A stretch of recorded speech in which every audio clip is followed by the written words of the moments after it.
capítulo 4, no versículo 6. Porque eu já estou sendo oferecido por aspersão de sacrifício, e o tempo da minha partida está próximo. Combati um bom combate, acabei a carreira, guardei a fé. Desde agora, a coroa da justiça me está guardada, a qual o Senhor, justo juiz, me dará naquele dia, e não somente a mim, mas também a todos os que amarem a sua vinda. Amém? Aqui, irmãos, Paulo, ele está fazendo a sua última carta. Paulo, ele escreveu em todas as suas cartas, tem 3 cartas que ele chama de cartas pastorais, que ao invés de ser direcionado para as igrejas, foi direcionado para os seus pastores, os líderes, que é a 1ª, 2ª Timóteo e carta a Tito. Essa carta aqui de Paulo foi a última carta que ele escreveu, porque depois daqui, Paulo foi para a sua final de carreira, sua sentença. Os carrascos já estavam aguardando Paulo. E depois de já ter passado, quando a gente estuda a respeito do ministério de Paulo, suas viagens missionárias, suas prisões, é um pouco complexo, porque não tem uma cronologia dos fatos, né? Então a gente tem que estar sempre lendo, relendo, mas o importante é que, para nós sabermos, é que Paulo, daqui foi as suas últimas palavras escritas. Então, quando a gente lê 2 Timóteo, sabendo disso, com certeza, se alguém aqui não passou isso na vida, com a família, já presenciou isso, ou em filme, ou quem foi noveleiro lá no Brasil, ou já também de uma pessoa próxima. Quando um médico, ele anuncia ao paciente, eu acho que é desengana que fala essa palavra, né? Quando fala assim, olha, você só tem 2 semanas de vida, 1 mês. Uns são até liberados para ir para casa, para curtir os últimos dias com a família. Outros, ali no leito mesmo, recebem as visitas, né? Eu particularmente já tive isso de uma pessoa muito próxima, de uma avó, e aquela mensagem daquela pessoa, em toda a sua vida, ela nunca vai ser tão absorvida como esse momento, porque as pessoas, os seus ouvintes, estão mais fragilizados, estão mais emocionados. Eu creio que quem passa por isso, passa-se 50 anos, 30 anos, e aquela memória fotográfica dessa pessoa, passando essas informações, ela não vai esquecer. Ela vai ter filho, vai ter neto, mas ela vai lembrar aquele dia, aquela pessoa com seus últimos dias de vida, dando essas informações. Quando você consegue penetrar essa essência do que passava Paulo, você consegue ter um entendimento de 2 Timóteo de uma forma diferente, porque Paulo aqui estava escrevendo para Timóteo, e era assim que Timóteo recebia essas palavras. Mas para nós entendermos o que acontecia no contexto, na época, isso não é doutrina bíblica, nós temos que estudar a história da Roma antiga. Havia um imperador chamado Nero. Esse imperador, ele não gostava de crente, a igreja estava crescendo em Roma. E ele tinha, alguns historiadores, existem 3 linhas que ele queria acusar os cristãos de rebeldes, de delinquentes. Então ele tacou fogo numa cidade, esse fogo não teve o controle, ele se alastrou na capital de Roma, atingiu cerca de 4 bairros, e ele botou a culpa nos cristãos. E a partir daí, Nero conseguiu, todo o seu império, perseguir os cristãos em Roma. E foi uma perseguição furiosa, porque eles corriam atrás, eles perseguiam famílias, homens, mulheres, crianças, velhos. Fernandinho, vem aqui para trás fazer um som, eu fico desacostumado sem. Eles ficavam perseguindo. Quando eram pegos, eram cativos. Alguns casos, isso está em livros, que uns eram amarrados em poste, tacados fogo, outros eram jogados para leões vivos em arena. E assim era a vida dos cristãos dessa época, quando Paulo escrevia essa carta. Nessa época, Paulo fazia suas viagens missionárias, porque ele tinha acabado de vir de uma prisão domiciliar. Isso mais ou menos 64, 65 depois de Cristo. Essa prisão domiciliar de Paulo está em Atos, capítulo 28. Quando ele sai, ele começa a querer viajar, a levar missão, a pregar, a abrir igreja. E aí, meus irmãos, quando ele chega, passa pela Espanha, ele vai, da Espanha ele vai para as igrejas do Oriente. Quando ele chega nas igrejas do Oriente, ele de lá, ele consagra Timóteo, pastor de Éfeso, da igreja de Éfeso. Isso está em 1 Timóteo no capítulo 3, e também consagra Tito na igreja em Creta. Isso está em Tito, no capítulo 1, versículo 5, para quem gosta de referências. Ele consagra esses pastores. De lá, ele estava acompanhado dos seus amigos, dos seus parceiros, do Tito ainda, e de Lucas.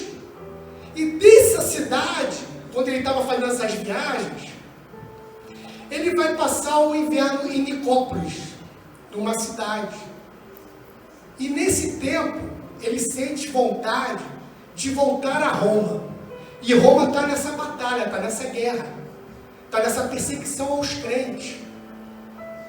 Aí, nesse texto que nós lemos, se você for mais abaixo, você vai ver no capítulo 4, no versículo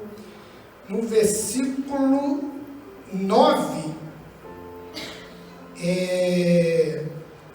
ele fala que, no versículo 10, ele fala que Tito, dali, ele manda Tito ir para Dalmácia.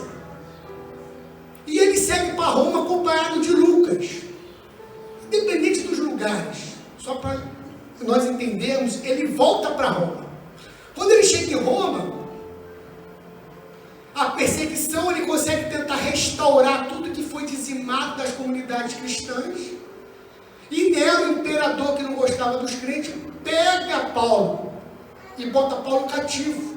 Agora, diferente do primeiro cativeiro, que foi um cativeiro domiciliar, onde ele tinha regalias, porque ele era romano, então ele havia algumas regalias como cidadão. Agora pesava sobre ele uma sentença que ele liderava essa seita cristã, esses rebeldes. Então agora o negócio estava ficando mais sério para Paulo. E aí ele é preso, ele fica cativo. Isso aí já está uns 77 depois de Cristo, já tinha passado uns 2 anos ele viajando. Você pode ver que em 2 Timóteo, capítulo 2, no versículo 9, ele é preso como um malfeitor. No texto que nós lemos, no capítulo 4, no versículo 16, ele é levado a um interrogatório, e a palavra de Deus fala que ele está sozinho, mas Deus era com ele. Por que ele passava por um interrogatório? Porque deram uma chance de defesa para ele, porque ele era romano. Ele sozinho, ele agora tinha dificuldade de receber visita dos seus amigos, por medo de retaliação, de ficarem presos. E aí, meus irmãos, ele está cativo agora, escrevendo a sua última carta para Timóteo. Aí nós vamos ver que na sequência do texto, eu li ele por blocos, eu li até o versículo 8, a partir do versículo 9, ele dá as suas últimas recomendações para Timóteo. Fechando o primeiro bloco aqui de introdução, que eu estou tentando picotar por causa do nosso tempo, mas para mim fazer entendido, eu fechei o primeiro bloco aqui. Ele estava, resumindo, Paulo estava fazendo missão, Roma em perseguição, ele pensa em voltar para Roma, por amor à obra de Deus, mas ele é pego, e agora há uma fúria contra os cristãos. E aí, nessa situação agora, num calabouço, numa situação adversa, ele escreve as últimas recomendações a Timóteo. Versículo 9. Procura vir ter comigo depressa, porque Demas me desamparou, amando o presente século, e foi para Tessalônica. Crescente foi para a Galácia. Tito para Dalmácia. Só Lucas está comigo. Toma Marcos, trazer contigo, porque ele é muito útil para o ministério. Também enviei Tíquico a Éfeso. Quando vieres, traze para mim a capa que deixei em Troade, em casa de Carpo, e os livros, principalmente os pergaminhos. Irmãos, então essas são as últimas palavras de Paulo a Timóteo, as últimas recomendações. O estudo, ele tinha 3 blocos. O primeiro eu só vou pincelar, que foi o seguinte: são as pedras que tentam desanimar o chamado de Deus nas nossas vidas. O primeiro, veja que ele fala que Demas foi um desses que ele enviou, que ele trabalhava com alguns liderados, né? Ele trabalhava com alguns obreiros com ele. Ele foi enviando, ó, você volta para Damasco, você vai para Éfeso. O Demas diz que voltou, que abandonou ele. São as decepções, são os desenganos, são as traições. Mas isso não desanimou Paulo. Isso vai acontecer na vida de qualquer crente. A segunda, traz a capa de Troade, ou seja, no calabouço ele passava frio. Né? Hoje eu fiquei muito impactado porque eu vejo os filhos do pastor André. Na verdade, todas as crianças aqui da igreja, eu acho que isso acontece com a grande maioria de nós que crescemos nessa igreja e vemos essas crianças. A gente consegue amar as crianças, os jovens aqui, como se fossem nossos filhos. E então a gente vê a representação, um resumo só, né, do ministério, até a vinda do pastor, da pastora Ju para cá, e eu vejo o Gustavão aí, que é um garoto muito amoroso, uma bênção junto com a Nick, mas vê que o nascimento dele foi um livramento. Então, no ministério, na chamada, na caminhada, irmão, vai ter adversidade. Você vê que ele, no final, ele estava num calabouço passando frio, ele pediu a capa. E a terceira, ele fala assim: isso aqui tem que mexer com a gente. Que ele fala assim: olha, traga os pergaminhos e os livros, ou seja, traz a Bíblia. O camarada, ele sabia que ele estava com os dias contados, ele falava assim: Timóteo, tenta me ver depressa.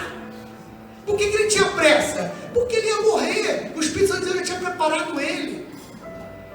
Mas ele falou assim: mas me traz a palavra de Deus. Uma das coisas que tenta paralisar a caminhada do crente é o quê? Fazer que ele desanime de buscar a palavra, de vir aos estudos, de vir aos cursos. E aí nós vamos para o terceiro bloco, que é o seguinte, que são as características de um caráter cristão, que Paulo viu em Timóteo. Porque Timóteo, quando ele olhava para ele, ele não sentia que ele estava dentro de um crivo humano, né? Como o Rubão falou aqui hoje. Ele não estava dentro de um crivo humano que teria condições de ser um homem e uma mulher de Deus. Mas aí, Paulo, que era um homem que tinha experiência com Deus, ele olhava as coisas que Paulo não conseguia enxergar. Uma primeira, eu vou ler a primeira e a segunda, que eu vou fazer elas de formas comparativas, para ficar de mais fácil entendimento. A primeira é o seguinte, a base está em 1 Timóteo capítulo 1, no versículo 5. Ora, o fim do mandamento é o amor de um coração puro, e de uma boa consciência, e de uma fé não fingida. Essa primeira é o seguinte, eu botei como o caráter do homem, do homem de Deus, eu falo da mulher também, cristão. O segundo é o seguinte, a base está em Atos 16, no primeiro versículo. E chegou Derbe e Listra, e eis que estava ali um certo discípulo por nome Timóteo, filho de uma judia, que era crente, mas de pai grego, do qual davam bom testemunho os irmãos que estavam em Listra e em Icônio. Ou seja, no primeiro versículo que eu li, Paulo fala que ele tinha uma fé não fingida. No segundo, fala que dava um bom testemunho dele. Ou seja, a gente está falando de caráter, o outro, a palavra está falando de reputação. Parece que são similares, mas eles são coisas diferentes. Caráter era o que Timóteo era o que ele era fora da religiosidade, fora dessas 4 paredes. O que ele era dentro da casa dele, dentro do trabalho dele, dentro do ministério dele. O que ele era quando ele estava sozinho com Deus.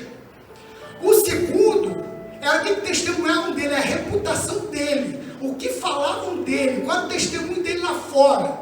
Porque eu posso ter uma reputação boa aqui dentro da igreja, mas eu não ser uma pessoa verdadeiramente com caráter cristão. E isso às vezes confunde. E também, às vezes, você acha que está com caráter bom, mas seus frutos não são bons, sua reputação não é boa. Aí você vira aquela pedra de tropeço, que a palavra de Deus fala em Lucas, que é o seguinte: é melhor você amarrar uma pedra no pescoço e se lançar no mar. Quando a tua reputação, o que é isso? É alguém lá fora, você é de onde? Sou da igreja dos brasileiros, sou da Ágape. Meu irmão, não pisa naquela igreja. Por quê? Trabalhei com fulano aqui, isso não vale o prato que come. Isso é sério perante Deus. Timóteo tinha isso. O homem de Deus que tem chamado tem isso. E a mulher de Deus, quando a gente fala de chamado, a gente só não fala de pastor, a gente fala de servo e servo. A terceira era o seguinte: ele tinha um coração ensinável. 2 Timóteo capítulo 2, versículo 2. E o que de mim, entre muitas testemunhas ouviste, confiar a homens fiéis que sejam idôneos, para também ensinarem os outros. Aqui também não é uma palavra só direcionada para pastor. Às vezes você fala assim: não, quem ensina é o pastor. No curso de BADEP, no nosso curso de teologia, que ministra a palavra de Deus. Sabe por quê? Porque quando a gente fala de reputação, a gente fala de testemunho. Quando a gente fala de testemunho, a gente fala de atitude. E às vezes a gente ensina só com as nossas atitudes. Às vezes a gente fala com o filho, não nós, está repreendido o nome de Jesus, mas é a forma de falar. Mas eu digo assim, a pessoa fala com o filho assim: filho, eu não quero que você fume cigarro na sua vida nunca mais. O filho está ouvindo com os olhos. O filho está ouvindo com os olhos.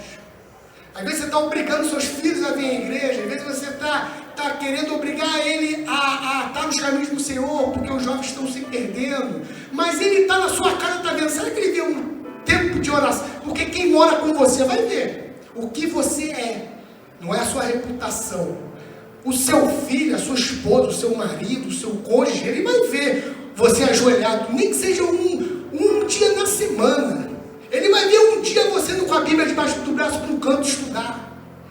Ele vai ver. E agora, nós vamos para o terceiro bloco, que é o seguinte: nós vamos aprender, para o nosso crescimento espiritual. Paulo usou algumas figuras para Timóteo. E essas figuras servem de ensinamentos para nós. Até o próprio Paulo fala para os Coríntios, 1 Coríntios, capítulo 10, versículo 11, que essas coisas que são como figuras para nós que vem chegando o fim dos tempos, que sirvam para nós não errarmos como eles erraram. Ou seja, está falando do Antigo Testamento, por exemplo, quando tinha uma simbologia de uma caverna de Adulão, uma cisterna. Às vezes você pode ser uma simbologia de uma adversidade. Mas no Novo Testamento também existem símbolos. O primeiro símbolo que eu tenho de exemplo para nossas vidas é o soldado romano. Solta aí, Sandro, soldado romano. Olha ele aí. Estou reconhecendo não, esse roxinho? O soldado romano é o seguinte. Aqui, meus irmãos, é o seguinte. É a minha forma também de homenagear o meu pastor, né? A referência está em 2 Timóteo, capítulo 2, no versículo 3. Participe dos meus sofrimentos como bom soldado de Jesus Cristo. Nenhum soldado em serviço se permite envolver em negócios da vida civil, porque seu objetivo é agradar aquele que o recrutou para a guerra. Ou seja, aquele que tem chamado, ele tem foco. A palavra de Deus fala, Paulo fala para Timóteo o seguinte, não se permite envolver com os negócios da vida civil. Ou seja, eu até dei uma pincelada sobre isso na semana passada. Deus não quer a gente numa bolha lá fora. Deus quer que a gente vá e se relacione. Assim como eu falei semana passada que a igreja ia a Corinto. Nós vamos a Nova Zelândia. Mas a gente não pode desviar o foco. A gente não pode desviar o foco. A gente não pode deixar de ser bênção onde nós vamos. A gente não pode deixar de ser luz nas trevas. Sal da terra. Senão tem momentos, tem algumas situações, tem algumas pessoas que você tem que se identificar a sua fraqueza como soldado, a sua armadura você não está conseguindo dar conta e você precisa recuar. Você precisa vigiar. Uma segunda situação é o atleta. Bota aí o atleta. Pega a profecia aí, pastor André. Esse ano aí tu vai chegar lá, né? Na verdade, meus irmãos, aqui, para quem não me conhece, eu sou o evangelista Adriano, que nós temos dois mestres aqui pregando, é o pastor André e o nosso pastor Vanderlei. O pastor Vanderlei é um estilo mais doutorado, né? Às vezes o pastor fala umas palavras que a gente tem que ir no dicionário. E o pastor André tem esse estilo, como já foi falado hoje, que é dele. Não confunda com palhaçada, tá? É uma palavra séria, uma palavra profunda, mas ele consegue botar o estilo dele que a gente consegue dar risada. Isso eu não consigo fazer.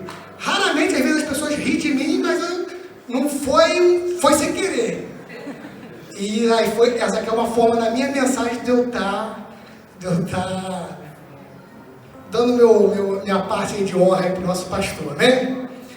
2 Timóteo, capítulo 2, versículo 5, é o atleta. Da mesma forma, nenhum atleta é coroado como vencedor, se não competir de acordo com o regulamento. Ou seja, atleta, quando a gente fala um atleta, a gente olha esse atleta sarado, bonito, a gente vê ele ali, o camarada, Mariana Jiu-Jitsu. Fiquei muito feliz de ver Mariana lá no pódio, lá, muito bom. Para chegar no pódio, meu irmão, e você chegar lá e ganhar um troféu e ser honrado, teve muita disciplina lá atrás, teve muita semana de treino, teve muita semana de fadiga, ou seja, para você chegar e Deus poder realmente te usar, ser um vaso de honra, tem que ter disciplina. Tem que ter disciplina para você buscar a palavra de Deus. Tem que ter disciplina para você ter momento de oração. Tem que ter disciplina para você ter um tempo de jejum. Tem que ter disciplina para você se forçar a perdoar. Que às vezes em alguns casos é difícil, mas você tem que se forçar, porque a falta de perdão só faz mal a você mesmo. E o terceiro, vamos soltar lá, enquanto isso que eu já estou finalizando, eu vou chamando é o lavrador, o homem de campo. Enquanto isso, a gente já está finalizando, já vai dar 9 horas, vamos colocando o coral aqui de volta, por favor, pastor? Eu não vou perder essa oportunidade não de pregar aqui com o coral atrás de mim, tu acha que sou pouco? Os irmãos tudo bonito aí, o Adriel vai ajeitar o som aí.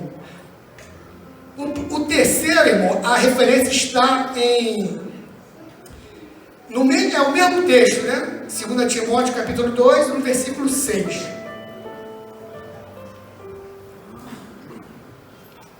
O lavrador que trabalha arduamente deve ser o primeiro a participar dos frutos da colheita. O lavrador que trabalha arduamente deve ser o primeiro a participar dos frutos da colheita, né? Até hoje a irmã Fúvia aqui foi muito feliz nas suas palavras quando ela, em nome do ministério, honrou nosso pastor, né? Que falou que o tempo da colheita vai ser muito acima do que nós imaginamos, né? O dia que Deus pessoalmente irá coroar com o nosso galardão. Então, às vezes, nós estamos trabalhando, estamos vindo à igreja, estamos buscando aprender mais de Deus, mas às vezes a gente não vê diferença, às vezes a gente não consegue ver resultados. São duas coisas que a gente aprende com o lavrador. A primeira, a vida do campo nem sempre é fácil. Tem que acordar cedo, às vezes o trabalho é forçado, é fadigante. Tem que ter disposição para servir a Deus. Por isso que Deus muitas das vezes fala do símbolo do exército, do soldado, de milícia. Porque é uma batalha do espírito contra a carne. E para isso você tem que ter disposição, meu irmão. Disposição para você buscar a presença de Deus. Para você adorar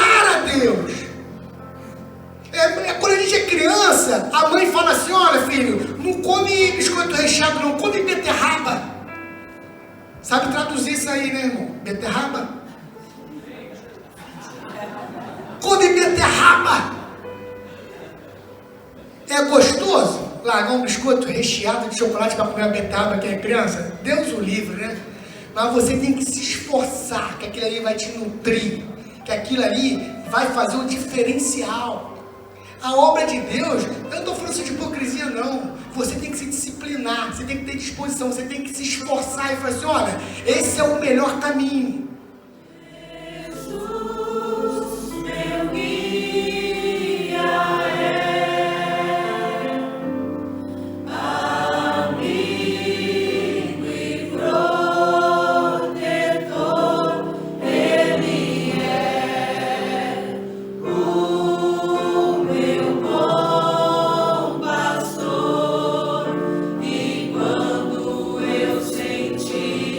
Temor.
Aleluia. Continua com o seu olho fechado, irmão. Coral, continua adorando a Deus, coral. Continua adorando a Deus. De repente você cantou aqui nessa noite, irmão. Tu és o meu guia, Deus. Tu és o meu guia, eu te adorarei, Senhor.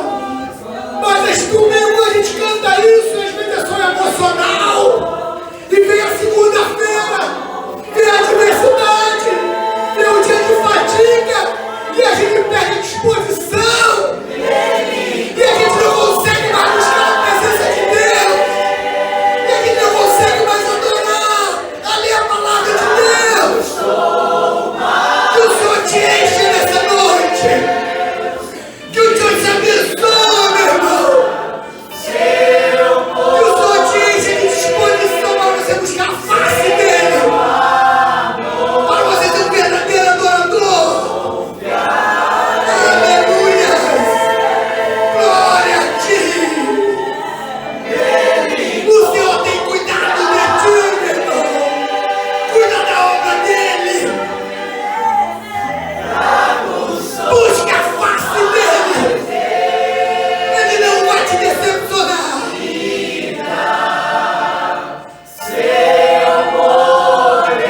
Ele vai renovar as suas forças. Ele vai renovar a sua alegria.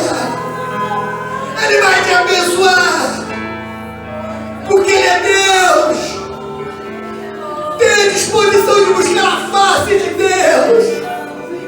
De repente você vem aqui querendo uma pregação, uma ministração que vem de conta as suas necessidades. A sua necessidade de adorar, meu irmão. O Senhor vai cuidar de ti. O Senhor vai cuidar da tua saúde.